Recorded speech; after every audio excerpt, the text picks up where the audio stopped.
एक दिन मेरे पिता ने हलवे के 2 कटोरे बनाए और उन्हें मेज पर रख दिया। एक के ऊपर 2 बादाम थे, जबकि दूसरे कटोरे में हलवे के ऊपर कुछ नहीं था।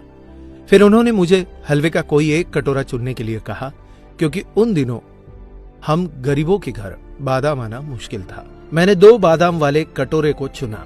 मैं अपने बुद्धिमान निर्णय पर खुद को बधाई दे रहा था और जल्दी जल्दी मुझे मिले 2 बादाम वाला हलवा खा रहा था। परंतु मेरे आश्चर्य का ठिकाना नहीं था जब मैंने देखा कि मेरे पिता वाले कटोरे में हलवे के नीचे 4 बादाम छिपे थे। बहुत पछतावे के साथ मैंने अपने निर्णय में जल्दबाजी करने के लिए खुद को डांटा। मेरे पिता मुस्कुराए और मुझे यह याद रखना सिखाया कि हमारी आंखें जो देखती है वह हरदम सच नहीं हो सकता। उन्होंने कहा कि यदि हम स्वार्थ की आदत को अपनी आदत बना लेंगे तो हम जीत कर भी हार जाएंगे। अगले दिन मेरे पिता ने फिर से हलवे के 2 कटोरे पकाए और टेबल पर रखे। एक कटोरे के शीर्ष पर 2 बादाम और दूसरा कटोरा जिसके ऊपर कोई बादाम नहीं था। फिर से उन्होंने मुझे अपने लिए एक कटोरा चुनने के लिए कहा। इस बार मुझे कल का संदेश याद था, इसलिए मैंने शीर्ष पर बिना किसी बादाम वाली कटोरी को चुना। परंतु मेरे आश्चर्य करने के लिए इस बार इस कटोरी के नीचे एक भी बादाम नहीं छिपा था। फिर से मेरे पिता ने मुस्कुराते हुए मुझसे कहा, मेरे बच्चे, हमें हमेशा अनुभवों पर भरोसा नहीं करना चाहिए, क्योंकि कभी कभी जीवन हमें धोखा देता है या हम पर चालें खेल सकता है।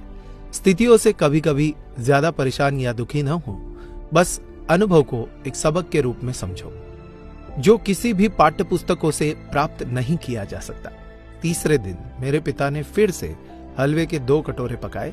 पहले 2 दिन की तरह एक कटोरे के ऊपर 2 बादाम और दूसरे के शीर्ष पर कोई बादाम नहीं।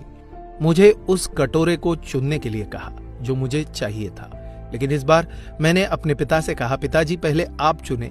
आप परिवार के मुखिया हैं और आप परिवार में सबसे ज्यादा योगदान देते हैं। आप मेरे लिए जो अच्छा होगा वही चुनेंगे। मेरे पिता मेरे लिए खुश थे। उन्होंने शीर्ष पर 2 बादाम के साथ कटोरा चुना, लेकिन जैसे ही मैंने अपने कटोरे का हलवा खाया, कटोरे के हलवे के एकदम नीचे 8 बादाम और थे। मेरे पिता मुस्कुराए और मेरी आंखों में प्यार से देखते हुए उन्होंने कहा, मेरे बच्चे, तुम्हें याद रखना होगा कि जब तुम भगवान पर सब कुछ छोड़ देते हो तो वे हमेशा तुम्हारे लिए सर्वोत्तम का चयन करेंगे, और जब तुम दूसरों की भलाई के लिए सोचते हो, अच्छी चीजें स्वाभाविक तौर पर तुम्हारे साथ भी हमेशा होती रहेंगी। इसलिए सदैव बड़ों का सम्मान करते हुए उन्हें पहला मौका व स्थान दे। बड़ों का आदर सम्मान करोगे तो कभी भी खाली हाथ नहीं लौटोगे। दोस्तों, अगर आपको यह वीडियो अच्छा लगा हो तो इसे लाइक कीजिएगा, ज्यादा से ज्यादा लोगों तक इसे शेयर करें, और आपकी इसी वीडियो को लेकर क्या राय है ये भी हमें कमेंट बॉक्स में जरूर बताइए। ऐसे ही और वीडियोस को देखने के लिए फॉलो कीजिए हमारे फेसबुक पेज को। धन्यवाद।